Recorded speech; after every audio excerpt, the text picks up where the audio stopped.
Bonjour à tous, Stéphane Derras. Je suis heureux de vous retrouver pour ce nouveau séminaire, le deuxième de la nouvelle série de séminaires sur App Studio.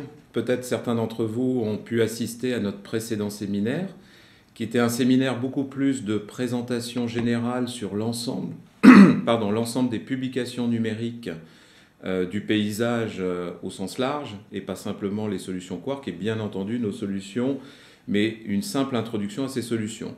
Aujourd'hui, nous allons rentrer beaucoup plus dans le concret avec le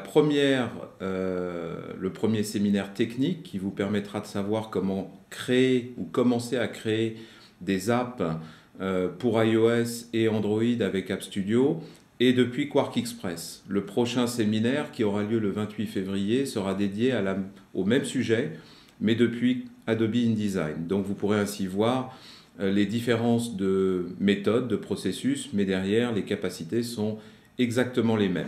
Donc nous allons aller juste rapidement sur quelques slides, quelques diapositives, pardon. Donc ce sera rapide comparé à la dernière fois où il y avait essentiellement des diapositives.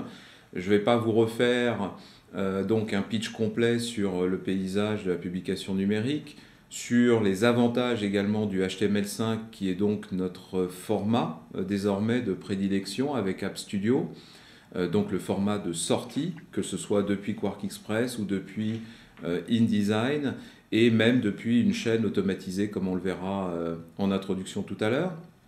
Aujourd'hui, la seule emphase que je souhaiterais faire par rapport au HTML5, c'est que vous allez avoir, comme vous allez le voir dans la démonstration, le contrôle complet de ce que vous publiez sur votre iPad par exemple, puisque c'est vous qui allez dessiner la mise en page à des formats différents suivant les périphériques que vous souhaitez avoir comme support de lecture.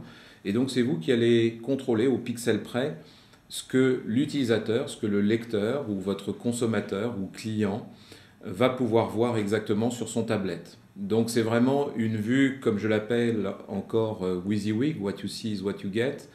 Donc ce que vous allez faire à l'écran dans Quark Express ou InDesign va se retrouver intégralement à l'écran dans Adobe InDesign.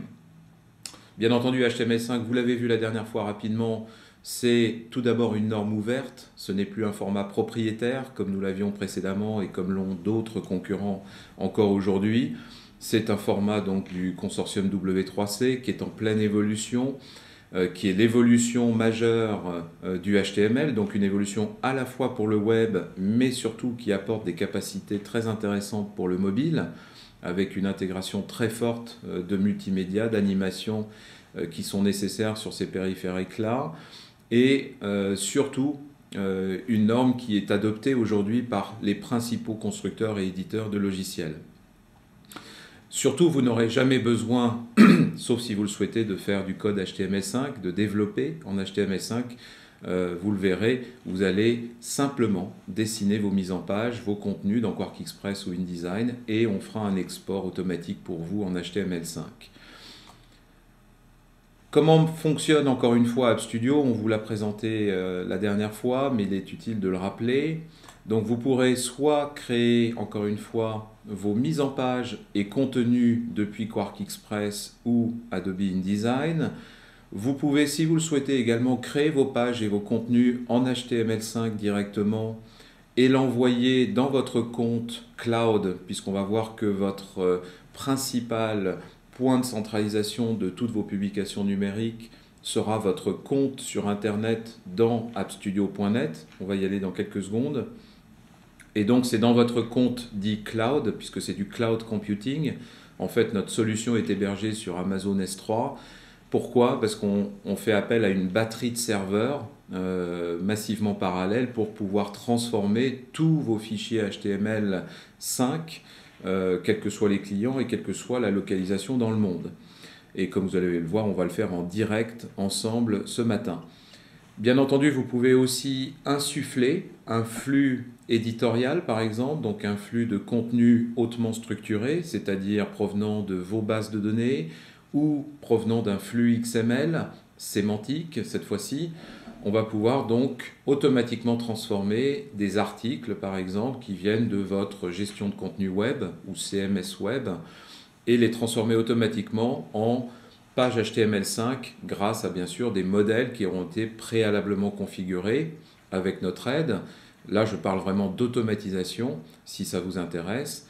Et également, bien sûr, la partie transformation sera adaptée à votre structure, à vous, de contenu. On ne vous impose pas une structuration de contenu XML particulière. Il faudra bien sûr avoir toutes les informations nécessaires à votre disposition pour nous permettre de transformer en automatique.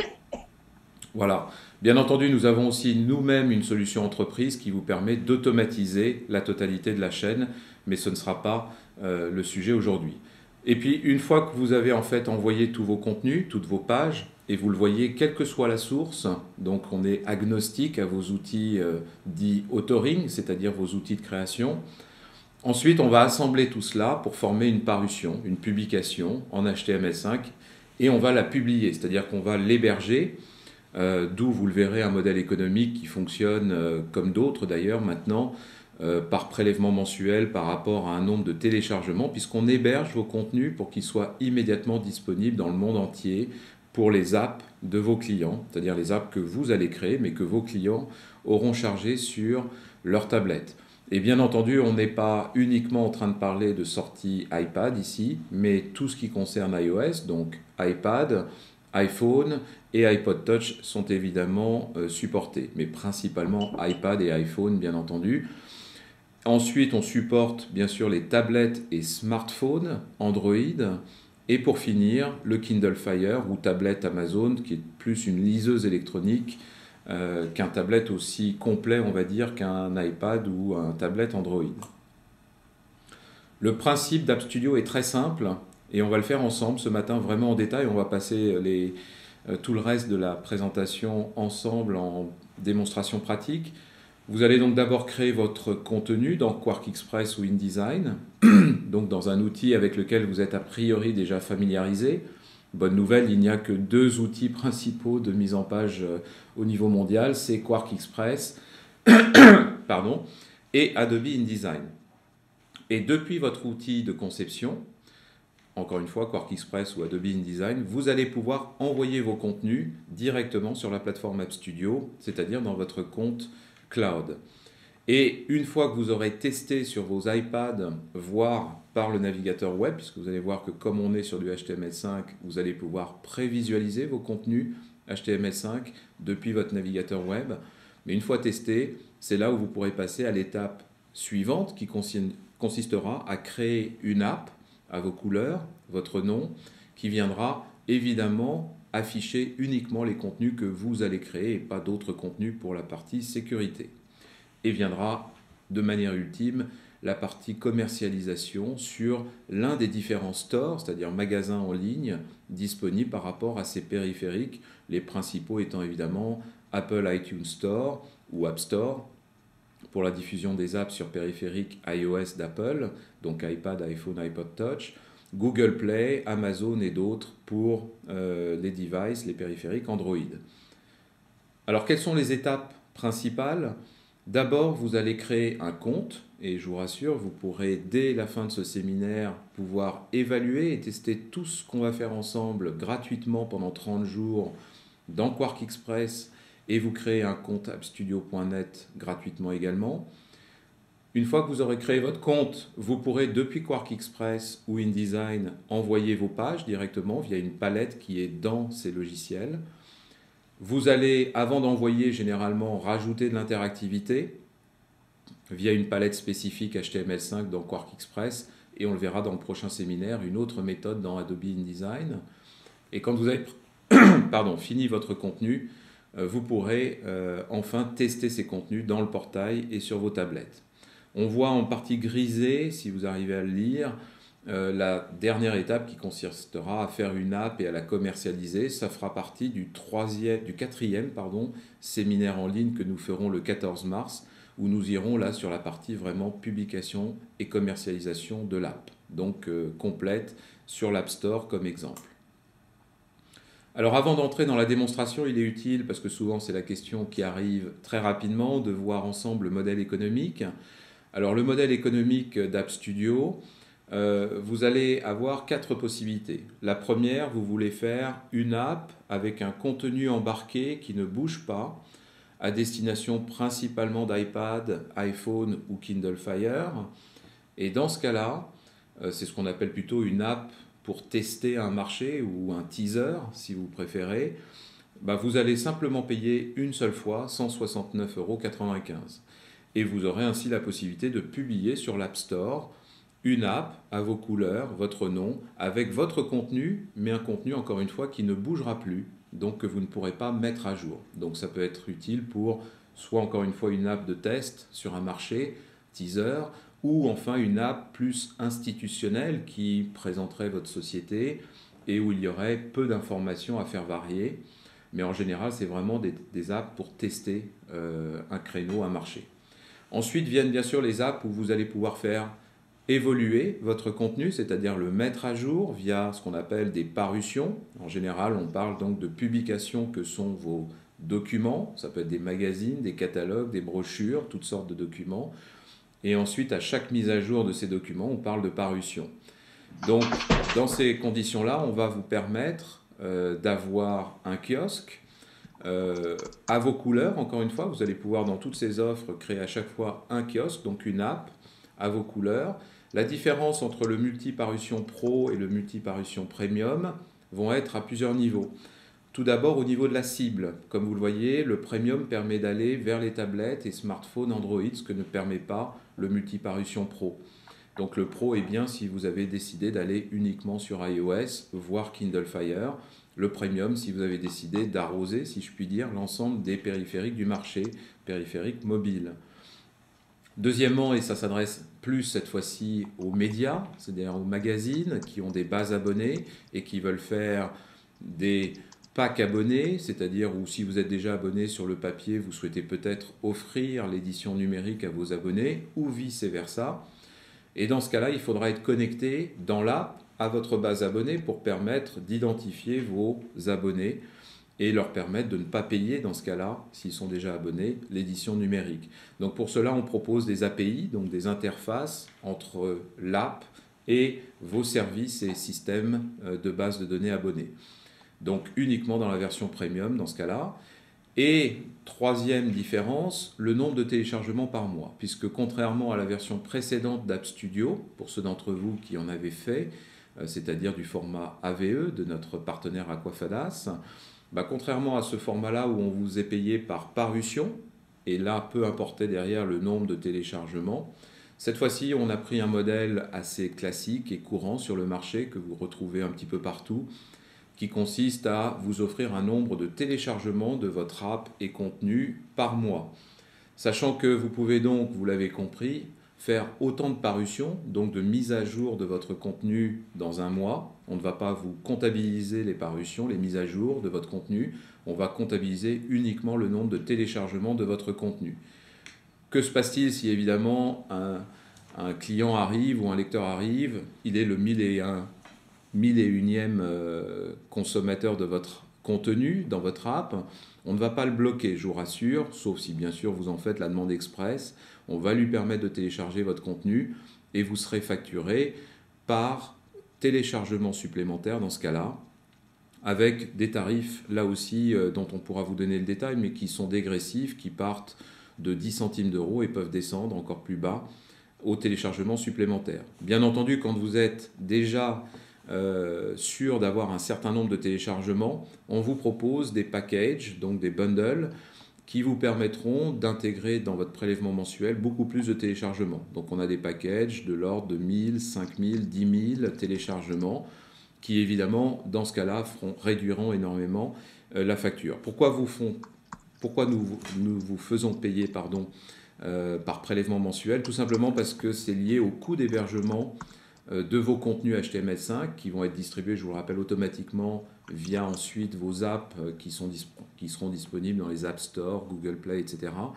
Donc c'est un coût d'hébergement sur Amazon, donc qui est aujourd'hui une des premières offres de cloud computing au niveau mondial. Et c'est pour ça qu'on vous propose des bundles pour évidemment ajuster au plus près de votre consommation réelle.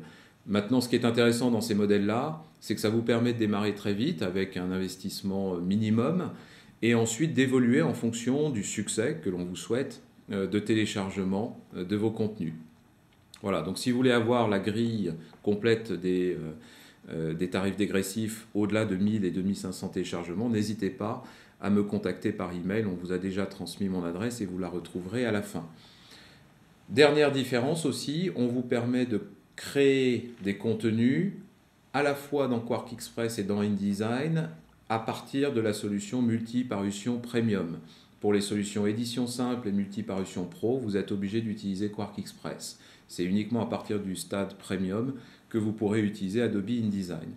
Voilà, vous retrouverez tout ça de toute façon sur le site web appstudio.net où on va aller dans à peine quelques secondes maintenant pour la démonstration.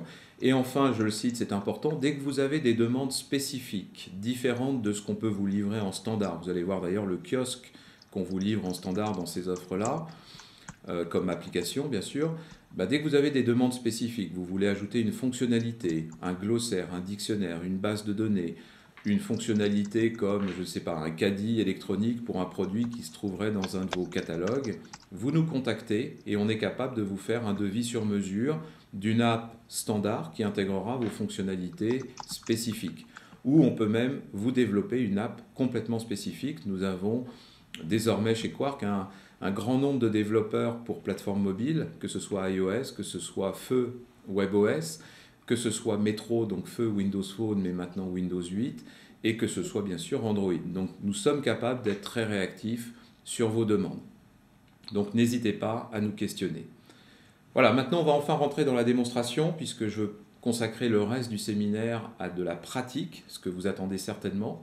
Et on va commencer par le point de départ, qui est ce fameux portail App Studio, où vous allez retrouver toutes les informations utiles que je viens de citer après ce séminaire, mais aussi c'est là où vous allez commencer à créer votre compte App Studio. Donc pour cela, vous allez simplement utiliser un de vos navigateurs web, quelle que soit la plateforme. Nous sommes bien entendu biplateforme, Mac et PC. Vous l'aurez probablement remarqué, là j'utilise un Mac, mais c'est strictement équivalent côté PC, bien entendu.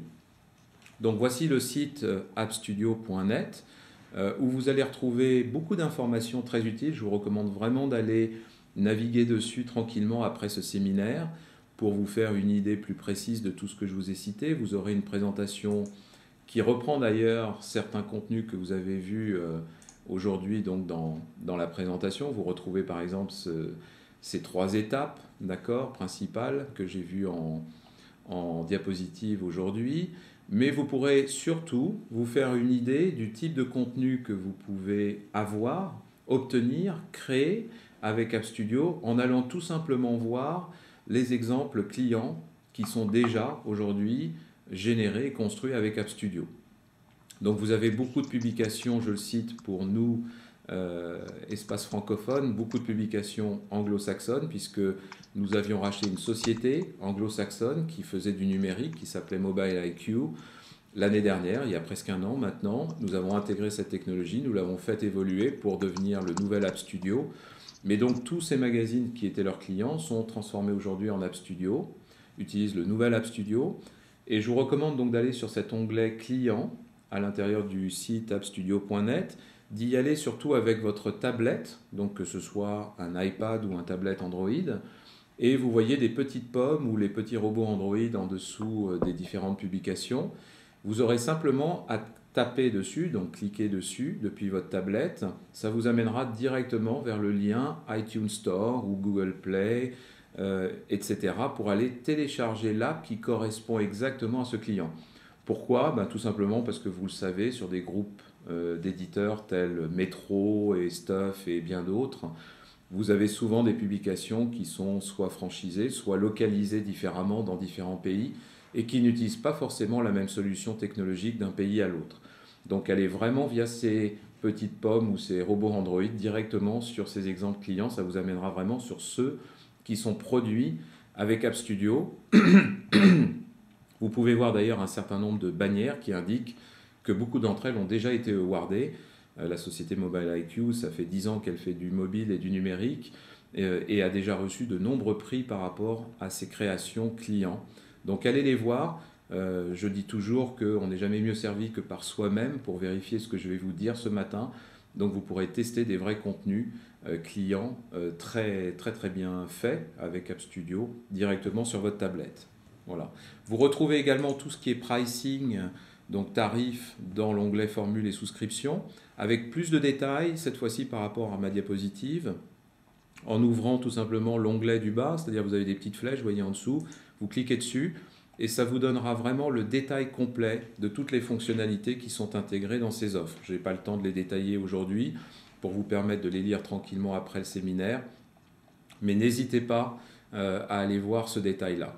Enfin, vous trouverez dans l'onglet ressources beaucoup de documentation, des vidéos, des guides pour vous aider à faire de la publication numérique, au-delà de la technique elle-même. Et enfin, pour terminer, je vous recommande vraiment d'aller dans l'onglet Assistance, qui est tout en haut. Cet onglet Assistance vous donnera accès, bien sûr, quand vous serez enregistré comme client, à notre support. Là aussi, nous avons différents programmes de support, qui sont certains évidemment gratuits comme le support bronze, mais qui est un service de support en ligne, c'est-à-dire via le chat uniquement. Nous avons un système de suivi de tickets en ligne pour vous aider à résoudre vos problématiques. Et pour les clients entreprises dont vous faites certainement partie aussi ce matin, vous pourrez choisir des programmes plus évolués comme le support Silver ou Gold, qui ont eux aussi un prélèvement mensuel qui peut être en effet de l'ordre de 599 € par mois pour le support Gold, mais par contre dans ce cas-là, vous avez un interlocuteur dédié, privilégié à votre compte, et surtout qui vous répond, comme vous le voyez, dans l'heure, et vous résout votre problème dans les 4 heures. Et c'est très important parce que on a beaucoup de clients dans cet espace, les médias comme des comptes entreprises, et en effet tous nos clients démarrent souvent dans la publication numérique, et on peut vraiment vous accompagner dans tout le processus, aussi bien à la création, à la gestion de vos contenus, à la publication sur les différents stores. On peut vous accompagner suivant le niveau en effet de support que vous aurez pris. Et enfin, dans ce site de support, vous aurez, si je remonte donc au premier niveau, assistance, vous avez également un onglet documentation que je vous encourage à aller voir tout simplement parce que vous allez retrouver les documents que je vais utiliser dans la démonstration de ce matin. Vous les retrouverez ici. Alors ça, c'est une aide en ligne complète qui vous indique comment aller de A à Z, créer votre contenu et votre app depuis QuarkXpress, InDesign ou en HTML5 direct. Mais surtout, vous avez en dessous, vous voyez, un download. Alors, c'est encore en anglais cette partie-là. Mais vous avez juste à cliquer sur la ligne download, c'est-à-dire téléchargement. Et là-dedans, vous allez retrouver tout ce qui vous est nécessaire pour faire de la création dans QuarkXpress et InDesign. Comme on le verra lors du prochain séminaire, vous pouvez télécharger l'extension InDesign à ce niveau-là, elle est gratuite, et la rajouter dans votre InDesign et commencer à faire de la publication HTML5 avec App Studio. Vous trouverez également des modèles prêts à l'emploi pour InDesign. Ils sont intégrés dans QuarkXpress pour les différents supports, iOS, Kindle Fire, etc. Mais surtout, et c'est là où je voulais en venir, vous pourrez télécharger tous les fichiers que je vais utiliser ce matin dans l'onglet numéro 7, l'exemple QuarkXpress, où vous allez retrouver tous les fichiers sources au format QuarkXpress avec les interactivités que je vais utiliser automatiquement préajusté, ce qui vous permettra de démarrer avec un exemple concret, de faire votre première publication HTML5 sur votre iPad ou votre tablette directement avec ces fichiers-là. Donc c'est toujours bien, j'aime bien moi-même aussi démarrer avec des exemples déjà prédéfinis, et vous le retrouverez ici, tout comme dans le prochain séminaire, vous retrouverez le même guide version InDesign. Donc vous voyez qu'on vous fournit vraiment tous les éléments pour démarrer sereinement votre publication. Alors on va créer ensemble un compte, ou plutôt je vais vous montrer comment créer votre premier compte. Donc si vous allez sur appstudio.net, excusez-moi pour la parenthèse mais elle est importante, c'est comment vous aider à retrouver un maximum d'aides et d'outils et de documentation après ce séminaire pour vous permettre à vous de démarrer votre publication numérique. Si vous retournez maintenant sur appstudio.net, la première étape, je vous l'ai dit, c'est de créer votre compte AppStudio. C'est gratuit, vous avez un onglet ici, évaluation gratuite. Vous pouvez commencer maintenant, comme le bouton l'indique, et simplement ici indiquer, si vous n'avez pas déjà un compte, indiquer en dessous le compte email qui va servir de référent pour votre test. Puisqu'en effet, ça c'est ce qu'on appelle un un référentiel ou un référent ou un identifiant qui va être utilisé dans toute la chaîne, c'est-à-dire dans QuarkXPress, dans InDesign, sur votre tablette avec l'app gratuite de prévisualisation de vos parutions HTML5 et dans votre compte appstudio.net. Donc vous aurez juste à saisir votre adresse email, faire créer, ensuite avec le bouton créer, vous recevrez un email juste après de appstudio.net, vérifiez bien qu'il n'est pas dans vos spams, hein, puisque souvent on retrouve ce genre de mail dans les anti-spams. Donc allez bien vérifier dans vos spams s'il n'est pas dedans. Et dedans, vous aurez un lien pour vous amener sur un formulaire de création, juste pour entrer votre identité, qui à l'issue de cela vous permettra de créer immédiatement en ligne votre compte AppStudio. Vous l'imaginez bien, j'en ai déjà créé un. Donc on va utiliser dans ce cas-là le premier pop-up au-dessus, où vous allez, une fois que vous avez créé votre compte, simplement rentrer vos identifiants et mots de passe. Donc voilà. Bon, il se trouve que moi j'ai déjà un compte évidemment qui me sert à faire déjà beaucoup de publications pour nos présentations et démonstrations. Alors ce serait mieux si j'utilisais évidemment le bon mot de passe. Et on arrive ici sur votre espace AppStudio. Alors quand vous allez créer votre compte, la première fois, vous n'aurez rien à ce niveau d'écran. C'est ce qu'on appelle l'écran des parutions. On va vous proposer à l'inverse un bouton qui consistera à créer une publication. Là, moi j'ai déjà créé une publication dans laquelle j'ai déjà des parutions, mais on va vous proposer de créer cela. Donc vous aurez juste un bouton sur cette page-là, vous cliquez dessus, vous créez votre organisation. C'est-à-dire qu'on vous dit simplement de donner un nom à votre organisation dans laquelle vous aurez des publications et pour chaque publication, vous aurez des parutions. Donc c'est une arborescence à 3 niveaux.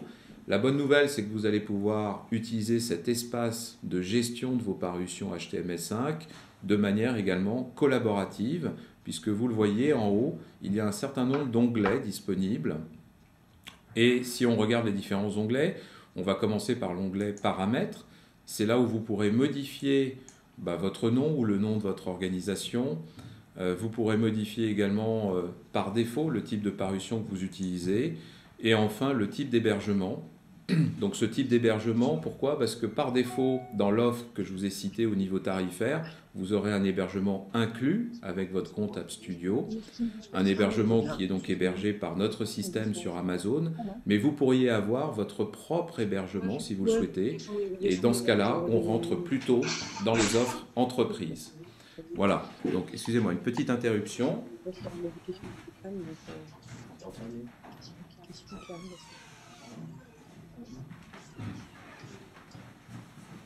Voilà, excusez-moi, c'était juste pour mettre en mute nos collaborateurs, sinon vous entendez toutes nos discussions au bureau. Voilà, donc vous pourrez faire de l'hébergement propre à vos besoins, c'est-à-dire si vous avez vos propres serveurs FTP de diffusion ou CDN. Vous pourrez aussi héberger dans vos propres espaces Amazon si vous êtes vous aussi déjà sur une offre de cloud computing Amazon. Mais dans ce cas-là, on rentre dans l'offre dite entreprise, c'est-à-dire que vous nous contactez et on vous fait des devis personnalisés pour cela. Vous pourrez aussi gérer un certain nombre de données au niveau des paramètres. On va simplement aller aujourd'hui au niveau des sections ou rubriques, plus exactement. C'est là où vous allez pouvoir créer très facilement des rubriques. On peut en créer une nouvelle, comme par exemple, pourquoi pas, faits divers, si vous étiez dans un magazine, dans laquelle vous allez simplement choisir une couleur, on va dire. On va prendre par exemple celle-ci. Voilà. Enregistrer et c'est bon. Alors ces rubriques vont être intéressantes puisque vous allez pouvoir classer vos pages dans des rubriques un petit peu à la manière des magazines. Ça peut être tout simplement des sections dans vos documents si on ne parle pas de magazine. Donc vous pourrez les pré-paramétrer ici dans cet onglet paramètres et on va voir comment on va les utiliser après. Le deuxième onglet intéressant sera au niveau des utilisateurs où là vous allez pouvoir inviter d'autres collaborateurs de votre entreprise à venir créer à vos côtés des contenus. Puisque la bonne nouvelle, c'est que vous allez pouvoir créer différents fragments de votre contenu, de votre parution, de manière individuelle, avec plusieurs collaborateurs. Et vous pourrez même inviter d'autres personnes à venir tester vos contenus. Puisque quand vous invitez un utilisateur, vous indiquez tout simplement son courrier. Donc là, je pourrais venir inviter n'importe quel client. Par exemple, je vais faire une adresse évidemment fictive. Société.fr et de lui donner un rôle précis. Donc administrateur, a priori, il y a souvent un administrateur qui est chargé de gérer l'ensemble du compte. Après, vous pouvez donner un rôle de création, c'est-à-dire de contribution. Donc vous pourrez avoir des utilisateurs qui créent des contenus à vos côtés. Et enfin, un rôle de testeur, très intéressant puisque vous pouvez déléguer à certaines personnes la partie test. Et donc ces personnes-là ne modifieront jamais le contenu, mais pourront le visualiser sur leur iPad si vous avez préalablement, et bien sûr, inscrit leur iPad sur votre compte. Mais on verra que pour la partie test, c'est-à-dire une app de test que vous allez générer, vous n'aurez pas besoin de saisir au préalable tous les identifiants, ce sera automatique. Donc ça, c'est très intéressant puisque vous pourrez tester sur différents iPads, y compris des iPads externes à votre société. Donc si par exemple, vous avez un client, vous pourrez lui envoyer un email de test directement. Voilà.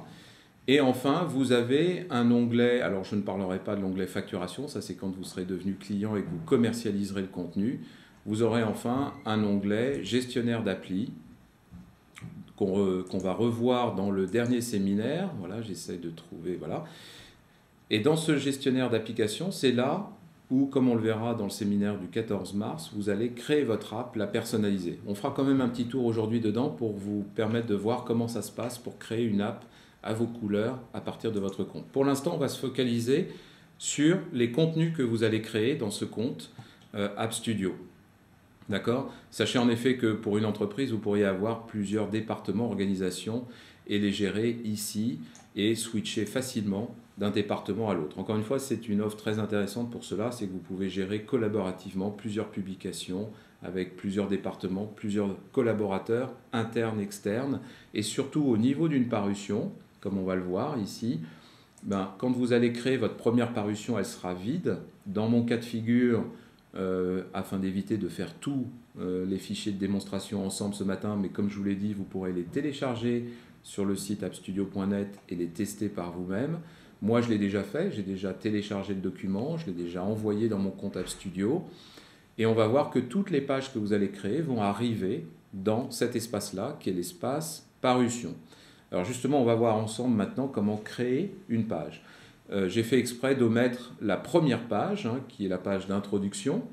Cette page d'introduction, eh bien, on va la créer dans quel outil? On va la créer dans QuarkXPress, puisqu'aujourd'hui, c'est un séminaire dédié à QuarkXPress. Le prochain sera l'équivalent, mais dans Adobe InDesign. Donc, cette fois-ci, on va créer un contenu qu'on va vouloir enrichir et envoyer dans votre compte App Studio. Alors, j'ai déjà ce contenu qui, comme je vous l'ai rappelé, vous pouvez le télécharger vous-même. J'ai déjà ce contenu à l'écran. Maintenant, avant d'aller dans ce contenu déjà prédéfini, comment on peut créer une nouvelle publication? Et je vous dirai ensuite comment aussi réutiliser vos publications papier que vous avez probablement déjà au format QuarkXPress ou InDesign. Tout d'abord, vous allez créer ce qu'on appelle un nouveau projet, c'est-à-dire un nouveau document QuarkXPress, dans lequel, je vous rappelle, vous pouvez créer déjà différents types de documents, pas seulement papier, mais web également. Vous pouvez aussi créer des formats de livres électroniques au format EPUB ou Kindle Fire ou encore KF8 comme format. Vous pouvez créer des animations, des présentations interactives au format Flash. Et enfin, vous pouvez créer des documents App Studio, c'est-à-dire des documents numériques prêts pour tablette et smartphone. Vous le voyez ici. Le premier onglet, le premier menu qu'on va vous proposer, c'est de choisir la destination de vos documents. Pourquoi? Parce qu'on va vous pré-créer automatiquement les mises en page au bon format. Je vous rappelle que vous créez les documents exactement au format des tablettes que vous allez servir. Donc que ce soit le premier, donc c'est iPad, avec un ratio 4/3, où vous allez pouvoir cocher, décocher la barre SE, c'est-à-dire la barre de système d'exploitation, la barre d'outils en fait, qu'on va voir dans quelques secondes dans l'app. Vous pouvez choisir aussi de prédéfinir une orientation, par exemple de faire une première parution uniquement au format portrait, d'accord, et par la suite de faire une parution au format paysage, ou choisir d'emblée de faire les deux. Ensuite, vous pouvez choisir de faire le ratio 3,5, c'est-à-dire de l'iPhone et de l'Android, au format portrait uniquement. Pourquoi? Parce qu'en général, pour lire des documents et publications sur des smartphones, on va les lire principalement en mode portrait. C'est rare où on les lit en mode paysage. Enfin, vous avez le ratio très spécifique du Kindle Fire, donc tablette Amazon, pour la lecture de livres électroniques, mais très enrichi cette fois-ci, ce n'est pas du simple EPUB. Et pour terminer, le nouveau format iPhone 5, qui est évidemment avec une plus grande taille d'écran, comme vous le savez certainement, et un autre ratio, qui est le ratio 16/9, qui s'applique aussi aux tablettes Android cette fois-ci, et dans lequel vous pourrez choisir différentes orientations. Donc là, supposons que l'on prenne au moins l'iPhone 5 vertical. Je vais créer mon nouveau document. Que se passe-t-il à l'écran? On vous a créé automatiquement 3 espaces de mise en page en haut. L'iPad vertical, l'iPad horizontal et l'iPhone vertical. D'accord? On vous a également automatiquement scindé l'écran en 2 parties. C'est toujours le même document pour vous permettre de visualiser à gauche la version portrait, à droite la version horizontale pour l'iPad. Mais vous pouvez bien sûr les fermer, les ouvrir à volonté via les petits onglets qui sont en bas. Là, je ne vais pas rentrer dans les détails de la mise en page QuarkXpress, vous les connaissez certainement mieux que moi. D'accord? Et ensuite, on va créer ensemble très rapidement 2 contenus pour vous montrer que on n'est pas là pour vous faire 10 000 fois la même mise en page dans différents espaces et orientations et tailles. On va vous donner des outils, heureusement, pour répliquer vos contenus et contenants facilement d'un espace à l'autre. Alors, supposons que je crée un bloc de texte d'abord, puis un bloc image. D'accord, on va faire des petits d'ailleurs, puisque comme j'ai quand même de l'iPhone ici à disposition, il ne faudra pas faire des blocs trop grands comme on va le voir. Et supposons que dans ces blocs-là, je vais rajouter une taille de points qui vous permettent de voir quelque chose. Je tape « Bienvenue sur App Studio ». D'accord? Et ici, je vais aller choisir une image pour mettre dans ce bloc image. Donc on va prendre par exemple, ce sera très bien, une image de l'Airbus A380 par exemple. On va réduire tout ça, voilà. D'accord, voilà, j'ai mis une image. Maintenant, supposons que vous commenciez à faire votre mise en page donc dans un espace dit portrait, c'est-à-dire vertical sur l'iPad. Vous voulez vite réutiliser ces éléments pour aller décliner maintenant dans les autres espaces de mise en page. Bien entendu, vous avez plusieurs méthodes. Vous pourriez faire l'ensemble de votre maquette d'abord dans les différents espaces et puis ensuite aller répliquer les contenus. Pour l'instant, je vais aller très simplement, puisque je ne vais pas vous faire l'affront de vous faire une maquette en ligne, puisque je suis loin d'être un créatif. Mais si je sélectionne un bloc, via un simple clic droit, vous avez une option qui vous amène vers la capacité de copier ce bloc vers d'autres mises en page, soit en même position relative, soit en même position absolue. Et vous voyez que dès que je clique sur cette recopie, ce bloc de texte a été recopié dans les différents espaces de mise en page. Bien entendu, après, vous faites de la mise en page, c'est-à-dire que vous allez pouvoir déplacer vos contenus, les adapter aux différents espaces en question. Là, l'iPhone, là, c'est la partie iPad horizontale, d'accord? Mais ce qui est important, c'est que votre contenu a non seulement été vite dupliqué et créé dans tous les espaces de mise en page, mais il est surtout synchronisé. Donc, dès que je vais faire une modification, comme vous le voyez, le contenu va être adapté automatiquement dans tous les espaces de mise en page. Et je ne suis pas bien sûr obligé d'être dans le premier pour appliquer sur tous les autres. Je peux le faire à n'importe quel endroit. Par exemple, ici, on va dire simplement NG pour nouvelle génération, d'accord? Et encore une fois, ça a été appliqué partout.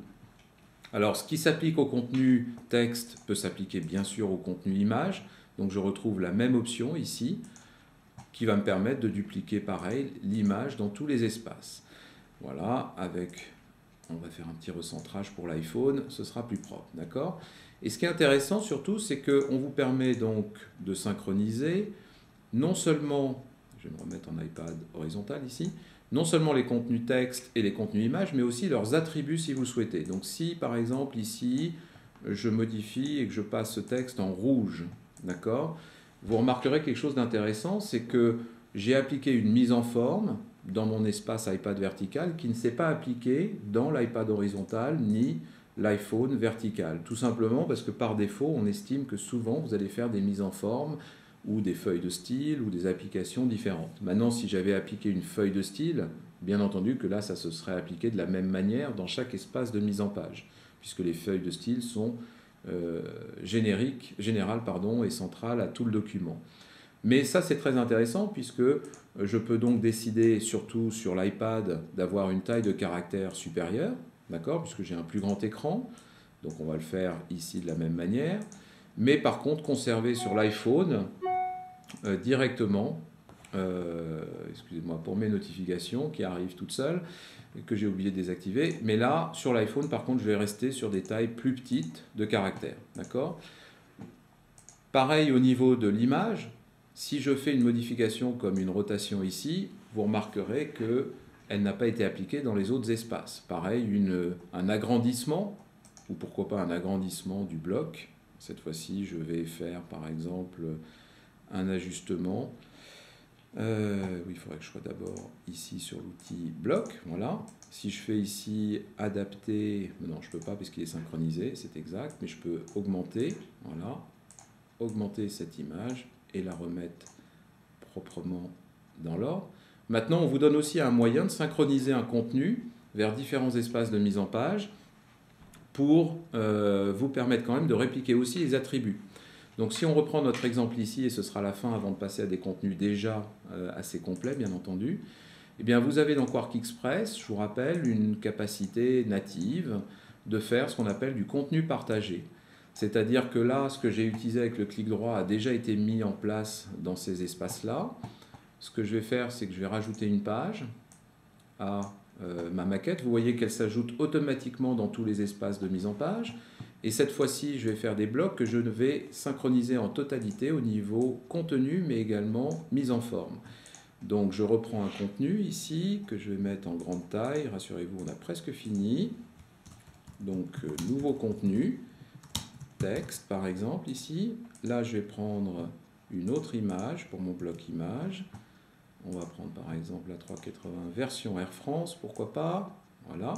Et cette fois-ci la différence par rapport à tout à l'heure, c'est que je ne veux pas utiliser la fonction native dans le clic droit qui me permet de recopier automatiquement vers tous les espaces de mise en page. Je veux utiliser cette palette contenu partagé. Pour ça c'est très simple. Vous sélectionnez d'abord le bloc que vous voulez partager dans les différents onglets. Vous faites un plus ici dans la palette.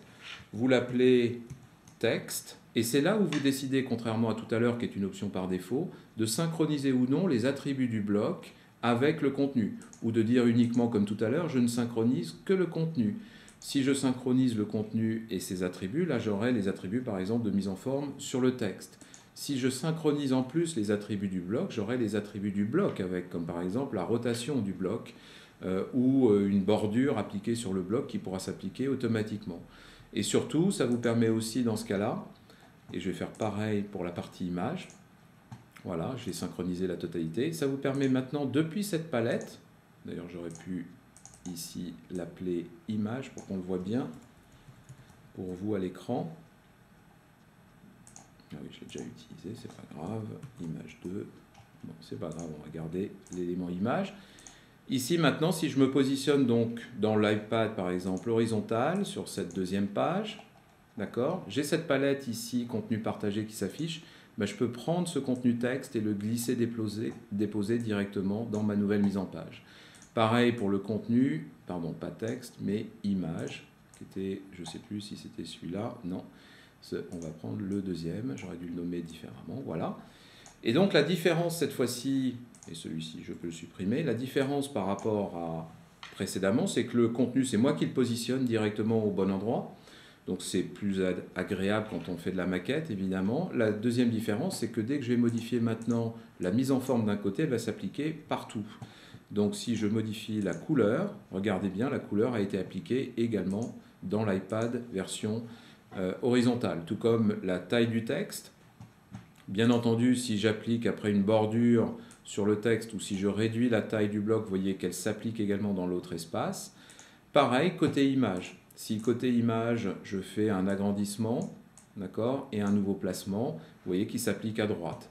Et pareil, bien entendu, pour les propriétés du bloc lui-même. Si je fais une rotation, elle va s'appliquer également à droite, d'accord. Donc ça vous permet vraiment très facilement d'aller répliquer et de créer une maquette pour différentes tailles et orientations de tablettes et smartphones très rapidement et en réutilisant bien entendu vos éléments print, c'est-à-dire vos éléments papier, puisque vous pouvez faire des copier-coller de vos éléments papier et si vous le souhaitez, vous pourrez me contacter après on a également une extension qui vous permet de cloner rapidement des éléments de mise en page papier ou de n'importe quel espace de mise en page vers un autre, et à partir de là, d'agencer la nouvelle mise en page. Une fois que vous avez donc fait votre nouvelle mise en page, vos contenus, il ne vous reste plus que 2 étapes. La première qui consiste à enrichir vos contenus. Donc pour cela, vous avez une nouvelle palette dans le menu Fenêtre de QuarkXPress qui s'appelle HTML5. Je vous rappelle également que nous avons toujours la partie AVE, c'est-à-dire la première version d'App Studio, qui est toujours disponible ici. Donc vous pouvez toujours appliquer des enrichissements et générer de l'AVE à partir de QuarkXPress. Donc vous retrouvez cette palette. Et nous avons donc la nouvelle version d'App Studio qui est disponible maintenant, qui produit de l'HTML5. C'est pour ça que la palette d'enrichissement s'appelle HTML5. Et c'est là où vous allez pouvoir simplement décider, en cliquant sur un bloc de texte ou un bloc image, d'appliquer une interactivité. Alors je ne vais pas vous faire l'ensemble des interactivités ce matin, nous n'en avons pas le temps, puisque dans 10 minutes je devrais arrêter ce séminaire. Mais le but c'est de vous introduire à cette technologie-là et de vous permettre ensuite de la tester. Je vous rassure, toutes ces interactivités-là sont appliquées dans le fichier exemple qu'on va utiliser maintenant. Donc, vous n'aurez pas besoin de démarrer de zéro. Et si vous le souhaitez, si vous avez des problèmes, vous pouvez contacter le support en ligne via le chat qui est gratuit si vous êtes client référencé. D'accord? Donc, le mieux, c'est quand même de tester soi-même. Donc, sur, par exemple, un bloc image, vous pouvez créer des diaporamas. Après, c'est très simple. Vous avez des options dans chaque interactivité. Et la possibilité ici, par exemple, d'aller chercher différentes images. Donc là, si par exemple je me positionne sur mon bureau, dans mes fichiers de démo, sur le guide d'enrichissement qui vous est livré, vous n'êtes pas obligé d'utiliser des images qu'on vous livre, mais par exemple, je peux rajouter 4 images qui sont prêtes ici. Elles vont venir s'afficher directement ici dans la palette, d'accord? Pourquoi? Parce que ça vous permet ainsi de prévisualiser votre image en situation par rapport à votre mise en page, voir si vous le souhaitez de changer l'ordre, d'accord, très facilement dans la palette, de déclencher si vous le souhaitez une animation automatique, un effet dit panoramique et zoom, soit un effet Ken Burn en anglais, avec un timing de démarrage, de fin, des transitions entre les différentes diapositives. Donc tout ça sont des options disponibles en fonction de l'interactivité que vous avez choisie. Bien entendu, vous pouvez appliquer des vidéos. Au niveau vidéo, vous pourrez choisir d'embarquer une vidéo en sélectionnant un fichier vidéo à cet endroit-là. Vous remarquerez qu'à chaque fois qu'on vous ouvre une fenêtre dossier ou Finder, peu importe que ce soit sur PC ou sur Mac, on vous grise tous les formats qui ne sont pas acceptés par cette interactivité. Là, en l'occurrence, je veux une vidéo, donc ça me liste les M4V, les MP4, tous les fichiers vidéo disponibles dans mon dossier. Vous pourriez aussi décider simplement de streamer la vidéo pour éviter de charger votre contenu à télécharger pour vos clients et le streamer à partir d'un de vos sites à vous ou encore d'un espace YouTube ou Vimeo, donc à partir de vos comptes déjà certainement présents sur ces organes de diffusion audio-vidéo. Vous pouvez ajouter des fichiers audio. Dans les parties un petit peu plus uniques que nous avons, vous avez la possibilité de ne pas arrêter le son quand vous changez de page, puisque par défaut, en général, un son se déclenche soit sur action utilisateur, sur un bouton, et s'éteint pareil par le même bouton qui est un switch, soit s'éteint de toute façon automatiquement quand on change de page. Si vous souhaitez mettre une musique de fond ou une voix off sur un document qui est un documentaire, peu importe, et le garder actif tout le long de la lecture pour votre client, qui quand même pourra l'arrêter lui quand il le souhaite, vous avez juste à décocher cette case et à lire ou pas automatiquement le fichier, ça c'est vous qui décidez. Donc vous avez beaucoup de choses à tester. Rappelez-vous qu'on est également en HTML5, donc la force c'est que si vous voulez intégrer des animations, des vues HTML5, on a des clients qui font des jeux en HTML5, voire des mots croisés quand on parle de la presse en HTML5. Vous pourriez aussi avoir des formulaires très intéressants quand on parle plus cette fois-ci d'applications pour des entreprises, où vous pourriez ainsi faire des questionnaires pour vos clients à tel ou tel endroit de votre publication numérique et récupérer ces contenus directement sur vos sites web, puisque ça relierait directement à un formulaire qui lui posterait ensuite l'ensemble des informations sur vos adresses e-mail ou vos sites web. Donc vous pouvez non seulement faire référence à des sites web, des micro-sites web sur le net, sur Internet, mais vous pouvez aussi embarquer carrément un mini site web dans cette publication en sélectionnant le fichier index HTML, c'est-à-dire le fichier racine, et on prendra tous les fichiers qui vont avec, c'est-à-dire toutes les pages HTML, HTML5, et les images qui vont avec, et les animations qui vont avec. Donc ça, c'est très intéressant pour étendre les capacités interactives de votre publication au-delà de ce que nous vous proposons par défaut. D'accord ? N'oublions pas, pour terminer, les zones à défilement que nous avions inventées, les premiers en termes de publication numérique, qui vous permettent de faire des contenus à défilement. Et enfin, le zoom image, très intéressant si vous voulez rendre disponibles des images en haute résolution à certains endroits de votre publication numérique pour vos clients et lecteurs qui auront la chance d'avoir un iPad, par exemple Retina Display. Donc ça, c'est assez intéressant. Et vous pourrez ainsi rajouter toutes ces interactivités-là. D'accord ? Donc voilà la façon dont vous allez créer une mise en page, récupérer des éléments ou non du papier, et ensuite ajouter des enrichissements. Une fois que vous avez fini de faire des enrichissements, la deuxième et dernière étape consistera à envoyer ce document dans votre espace App Studio. Donc pour cela, on va utiliser plutôt un document qui est un peu plus joli que ce que j'ai fait moi. On va utiliser par exemple ce document d'introduction qui, je vous le rappelle, est disponible dans l'exemple et que j'ai supprimé avant de faire cette démonstration. Et on va l'envoyer. Alors ce document n'a pas d'interactivité spécifique, c'est juste une page d'introduction, c'est pour ça que vous le voyez. Il n'y a aucun objet interactif à part un bouton de navigation, puisque si vous cliquez sur objet interactif en bas de la palette HTML5, ça vous amène directement sur l'ensemble des interactivités, et en double-cliquant sur chaque interactivité, ça vous amène ici à l'écran, vous voyez, sur le zoom de l'objet qui a l'interactivité, qui là simplement est une barre qui permet, en cliquant sur la partie droite de ma page horizontale, d'aller à la page suivante. D'accord ? Donc c'est un petit artifice très simple pour faire de la navigation interpage sans faire un swipe avec les doigts. Donc voilà, ça c'était la partie interactive, on va remettre en place ici. Et maintenant on va publier ensemble dans mon compte App Studio. Donc pour ça vous avez une deuxième palette à afficher qui s'appelle App Studio Publishing. Voilà, j'espère que vous la voyez bien au centre de mon écran, dans laquelle, je vous l'ai dit, vous allez utiliser votre référent tout le long de la chaîne. On l'a déjà utilisé sur le site web App Studio, d'accord, pour avoir l'ensemble de nos parutions. Maintenant, je vais l'utiliser dans QuarkXPress, tout comme vous l'utiliseriez de la même manière dans Adobe InDesign, et tout comme on va l'utiliser juste après pour terminer sur l'iPad. Dès que vous êtes logué en fait depuis votre outil de mise en page, QuarkXPress ici, vous allez pouvoir sélectionner l'organisation, si vous avez un compte par exemple qui doit gérer plusieurs départements, plusieurs publications. À l'intérieur d'une organisation, vous allez pouvoir sélectionner la parution ou la publication, la publication, c'est-à-dire le document lui-même, et enfin la parution. Donc si on était un magazine, ça pourrait être ici le nom de l'éditeur, d'accord, dans l'organisation, dans la publication, le nom du magazine, dans la parution, le numéro de parution tout simplement, ou le mois ou la semaine de parution comme vous le souhaitez. Ensuite, vous allez donner un nom, tout simplement parce que ce nom va être affiché après dans votre espace Cloud App Studio. Va être aussi un référent si vous voulez faire des sauts entre pages pour permettre à un utilisateur de revenir rapidement à une page spécifique de votre contenu. Et enfin, vous avez deux boutons, télécharger et afficher en ligne. Si je clique sur le bouton télécharger, c'est là où nous allons déconstruire votre document qui s'affiche à l'écran, document donc QuarkXPress, ce sera pareil pour InDesign.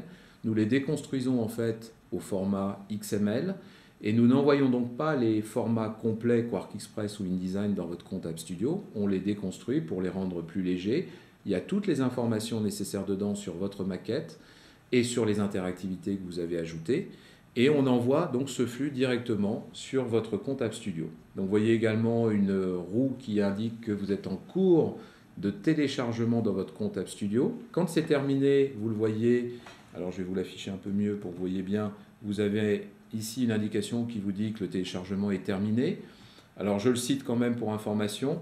Actuellement, ce téléchargement est préemptif, c'est-à-dire que vous êtes obligé d'attendre la fin de l'upload du téléchargement pour passer à une autre tâche dans QuarkXPress.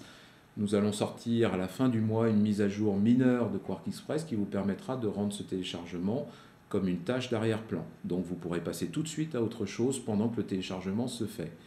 La deuxième information importante, c'est que le premier téléchargement va être évidemment un peu plus long, puisqu'on va envoyer non seulement les informations sur vos contenus, votre mise en page, mais aussi les interactivités, les images qui vont avec votre contenu en haute résolution, puisque le but c'est de les afficher proprement sur le périphérique de sortie, après le tablette ou le smartphone. Donc le premier téléchargement sera forcément un petit peu plus long. Comme ici, puisque là j'ai deux images principales, pas très lourdes, mais c'est le temps d'envoyer les images qui a pris ce temps-là principalement, pas le temps de déconstruire ni d'envoyer le document lui-même. Et bien entendu, si vous rajoutez une vidéo, un audio ou des images très lourdes, il faudra prendre en compte ce temps-là. Par contre, c'est que la première fois, puisque toutes les fois suivantes, si vous faites une modification dans votre contenu, quel qu'il soit, on n'en verra que le différentiel avec votre contenu précédent. Donc si vous enlevez une image, on l'enlèvera de votre compte, mais ça ne prendra pas de temps. Si vous rajoutez une image, par contre, ça prendra le temps d'envoyer la nouvelle image, mais on ne renverra évidemment pas la totalité des images. Pareil pour les interactivités. Et enfin, si vous cliquez sur Afficher en ligne, ça vous amènera directement dans votre compte App Studio, si vous n'étiez pas déjà logué. Donc c'est très utile parce que ça vous amène directement dans votre compte une fois logué quand même. Alors comme je suis déjà logué, on va directement y aller ici. Ça vous amènerait donc juste après le login directement dans la parution que vous êtes en train de faire. Si vous gérez plusieurs parutions, ça vous emmènera vraiment dans celle que vous êtes en train de faire. Et vous le remarquez ici, en dernière page, est arrivée ma nouvelle page App Studio. Alors, première chose, vous avez une vignette qui s'affiche de prévisualisation de la première page de votre document QuarkXpress. Vous l'avez compris par rapport à la précédente version d'App Studio, vous allez pouvoir déjà maintenant fragmenter votre contenu en plusieurs documents QuarkXpress. Ça, c'est très intéressant et ainsi travailler de manière collaborative à plusieurs sur une parution HTML5. Deuxième chose, donc on vous affiche uniquement la vignette de la première page de ce document QuarkXpress. Donc si ce document QuarkXpress avait plusieurs pages, je ne vois qu'une seule vignette pour l'instant, d'accord ? Ce n'est donc pas un vrai chemin de fer, mais c'est un chemin de fer en termes de rubrique ou de section ou de chapitre, si vous préférez. Si vous passez votre souris dessus, vous allez voir afficher trois petites icônes. Et la première d'entre elles, c'est la coche blanche dans un petit cercle vert. Ça veut dire que votre contenu a été envoyé, vérifié et ce qu'on appelle compilé, c'est-à-dire qu'il est déjà prêt pour faire du HTML5. D'accord ? S'il y avait une erreur, on vous renverrait un mail, vous auriez une erreur dans QuarkXpress et vous ne verriez pas cette coche s'afficher, peut-être même pas du tout la page s'il y avait une erreur. Encore une fois, tout est documenté sur le site, sur ce à quoi vous avez droit quand vous faites de la publication HTML5. Donc sur appstudio.net, dans Assistance et Documentation, vous avez un détail complet de ce que vous pouvez utiliser en termes de typographie, par exemple, question qui revient souvent, parce que vous pourrez pousser vos typos, vos fontes particulières à partir d'InDesign ou QuarkXpress pour alimenter votre parution HTML5 et permettre à vos consommateurs ou lecteurs de lire votre document avec vos fontes, vos polices de caractères, ou vous pourrez décider, si vous ne voulez pas diffuser votre police, ou vous n'en avez pas le droit, ou à qui les droits, vous pourrez aussi décider de transformer tous les blocs texte en blocs images, auquel cas ils s'afficheront bien sur le périphérique, sur le tablette, mais vous n'aurez plus accès au texte lui-même, donc plus de copier, coller, de recherche plein texte. D'accord ? La deuxième chose, c'est que c'est quand même un chemin de fer quelque part, puisque cette page, notamment, c'est l'introduction, elle devrait être au tout début. Eh bien, je peux cliquer dessus et la glisser dans mon chemin de fer ici. Et elle vient s'intercaler. Je peux prendre une autre page et faire pareil et l'intercaler au bon endroit. D'accord ? Deuxième chose, on pourrait prévisualiser cette page tout de suite ici, soit avec ce petit bouton Preview, là. Et c'est la force du HTML5, c'est que si vous êtes dans un navigateur web comme Safari, Firefox ou Chrome, pas encore Internet Explorer du moins, pas avant la version 10, vous pourrez prévisualiser votre contenu. Là, par exemple, si je vais à la page suivante où j'ai un diaporama avec un effet Ken Burn, vous voyez s'afficher le diaporama avec l'effet Ken Burn. Pareil pour les autres animations et vidéos, audio que vous auriez rajoutées.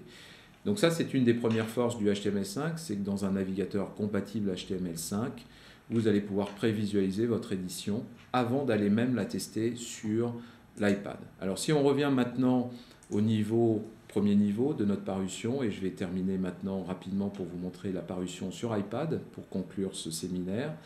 La deuxième chose que vous pourriez faire, c'est aussi associer à ce contenu des métadonnées, des descriptions, des auteurs et surtout une rubrique, comme par exemple la rubrique business, des balises pour la recherche sur Internet, etc., voire des associations à des réseaux sociaux comme Twitter, Facebook et autres.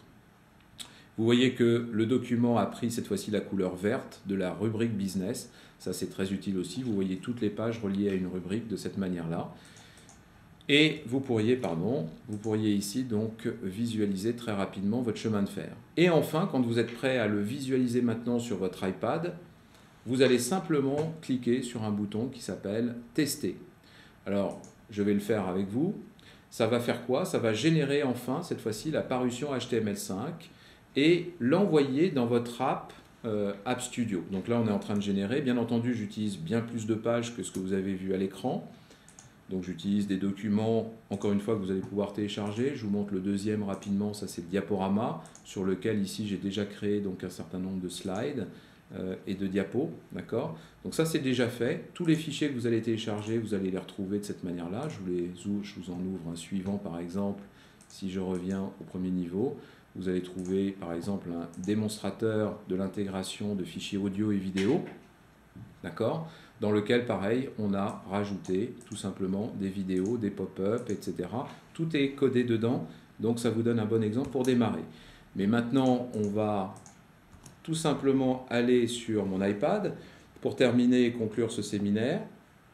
Donc je vais l'activer, je vais passer en recopie vidéo et il se peut qu'il y ait des petits problèmes de son, donc vous me le signalerez. Et je vais essayer de parler un peu moins cette fois-ci pour aller vite conclure ce séminaire et surtout éviter les problèmes de mirroring entre mon iPad et mon écran qui pourraient ralentir ce séminaire. Donc là, je suis en recopie miroir de mon iPad physique qui est sur mon bureau. La première chose que vous allez faire, c'est d'aller via l'App Store chercher l'application gratuite Quark App Studio. Donc pour cela, vous lancez votre application App Store, bien entendu. Vous allez, peu importe l'onglet par lequel vous arrivez, vous allez dans le champ de recherche en haut, taper Quark, rechercher. Ça va vous amener vers l'ensemble des applications produites par nous ou par nos clients. Vous avez l'icône bleue qui vous permettra tout de suite d'aller télécharger l'application gratuite App Studio Issue Previewer que l'on va utiliser maintenant pour justement tester la parution que nous avons faite. Donc je vais lancer cette application puisque je l'ai déjà lancée. Alors vous remarquez une chose intéressante, c'est que bien sûr nous gérons les notifications, les mises à jour, etc. Et comme je viens de faire une mise à jour de ce contenu à l'instant avec vous, on me dit attention, il y a un nouveau contenu, voulez-vous le télécharger ou pas?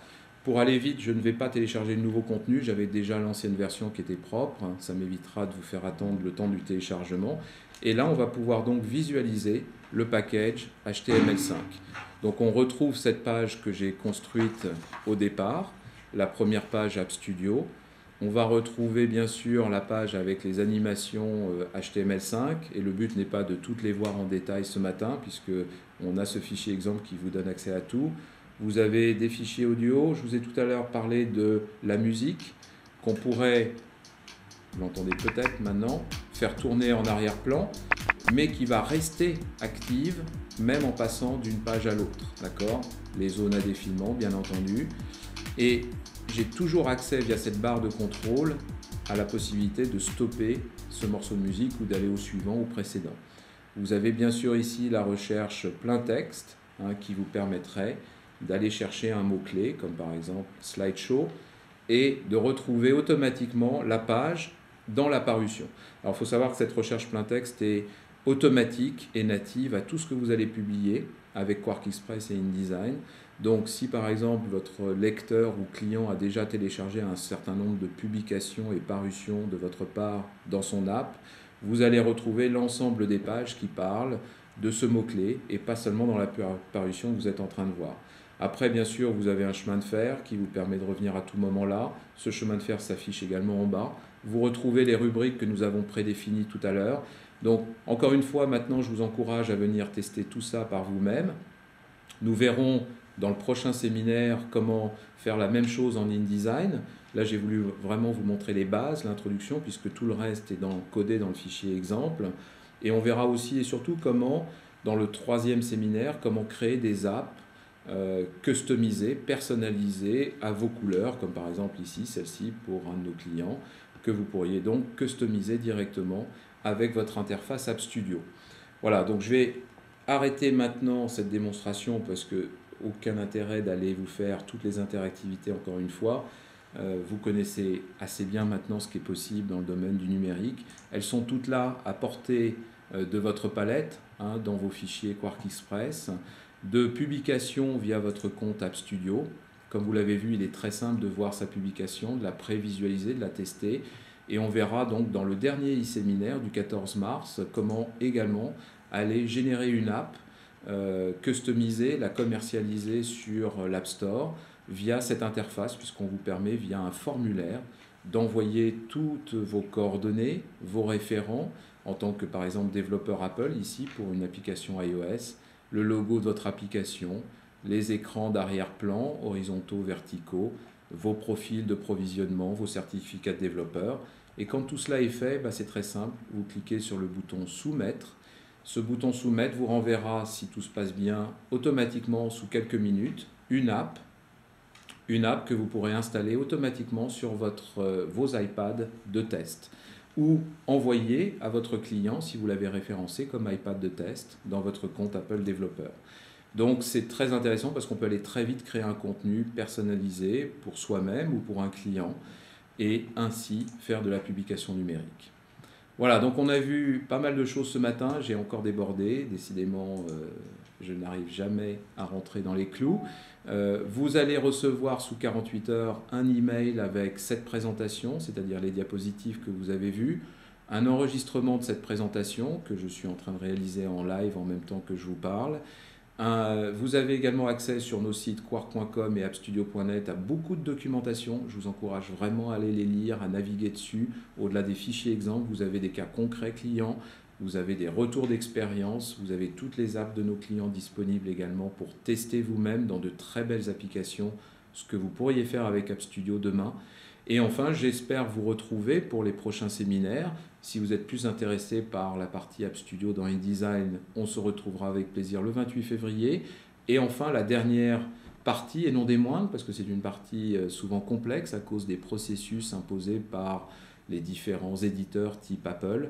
On verra comment personnaliser, créer votre app et surtout la publier sur l'App Store par exemple. Voilà. Pour toute question, n'hésitez pas à m'écrire sur mon adresse email qui s'affiche maintenant, sdras@quark.com. Vous pouvez bien sûr nous suivre au niveau actualité dans Facebook et sur Twitter, comme vous le voyez à cet instant.